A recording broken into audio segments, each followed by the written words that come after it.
This is Law & Order Season 1, Episode 1, Payback. We open up and we're panning down. It's nighttime, it's raining. There is a taxi cab that has smashed into a pole. For the first time, we meet Detective Elliot Stabler and Olivia Benson. They are partners in the sex crimes unit, and they've been called to the scene. Our Vic is a white male, mid to late 30s, multiple stab wounds. We know it's not a robbery because there's still money in the cigar box. His taxi license, which they call a hack ID, says Victor Spicer. Why was the sex crimes called? Well, I'll tell you. Somebody sliced off his cigar and took it with him.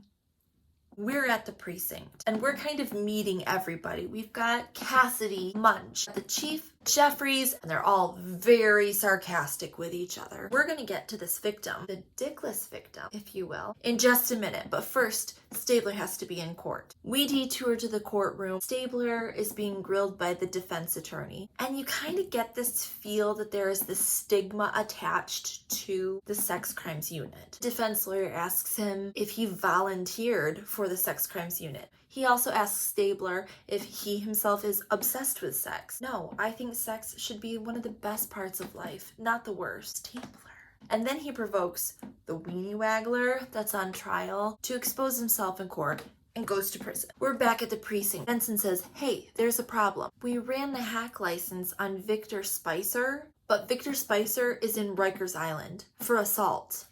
Chief takes one look at this. This is a phony. Cuts it open, pulls out a second picture that's on top of the real Victor Spicer. Go to Rikers Island, figure out what the fuck's going on. Benson and Stabler are at Rikers Island. In walks this cocky male prostitute. So much eyeliner. Benson gets right to the point. Who wants to cut your penis off? And he says, take a number, because that's his life. He told him he sold his hack license for $100 to some rando in a diner before he got put away, because he wasn't going to use it. Which diner? Cabby's Diner. Let's go to Cabby's Diner. They're talking to the waitress. Yeah, I know that guy. He was in at about 11 o'clock last night. Why? But she's also continuing to waitress. As they're leaving, a different taxi driver says, hey, wait, I know that guy. His name isn't Victor, it's Steven. He has a pregnant wife, a little boy. When was the last time you saw him? Last night. I saw two ladies hail him, then he drove away. We're back at the precinct, and Munch comes in and says, hey, the cab service got a call last week asking when Spicer was working. Male? Female? Couldn't tell by the voice. So here's the question. Who was the target? Was it Victor Spicer, who's in Rikers Island, or was it the actual victim who was driving? We got a hit on the Vic. His name is Steven Penachek. We got to tell his wife and kid. Oh, shit. She's a wreck. She's fallen on the sidewalk. When she's calmed down, she admits that, yes, her husband was here illegally. He was Czech. We're back at the precinct. Penachek's prints have come back clean. Let's run them through Interpol. That's international. We get a call back from forensics. 37 stab wounds. That's overkill. And also, there was a piece of a fingernail, red nail polish, in the front seat of the cab. What about one of the wives of the men that Victor Spicer had solicited? Nope, just dead ends. But wait, the fingerprints are back from Interpol. Guess what? Steven Penachek is actually Stefan Tanzak. He's a Serbian indicted for war crimes. He was really into ethnic cleansing. He raped 67 women. Only 15 of those women are still alive. 5 of them live in the New York area. That's a pretty good motive. Olivia's not gonna like this. Why? Is there something we don't know yet about Olivia Benson? Let's check in with the medical examiner. Turns out those 37 stab wounds, some of them were 5 inches and some of them were 7 inches. Some of them were serrated knives. Some of them were smooth knives. Some of them were going like this. Some of them were going like this. What does that all mean? We have 2 perpetrators. Benson and Stabler head back to talk to the wife again. You lied to me. You knew, didn't you? How was it like sleeping with somebody who raped 67 defenseless women? Elliot's like, That was stupid. You're on thin ice already. We don't get to pick the vic, so calm yourself down. Refocus. Let's find the victims. Excuse me, Eliana Jashari? Yes? Her face is fucked. Do you know Stefan Tanzak? He did this to me. Just so you know, motherfucker's dead. Who's next? Marta Stevens. They talk to her husband, and in walks this child who looks exactly like Stefan Tanzak. That's Tanzak's baby.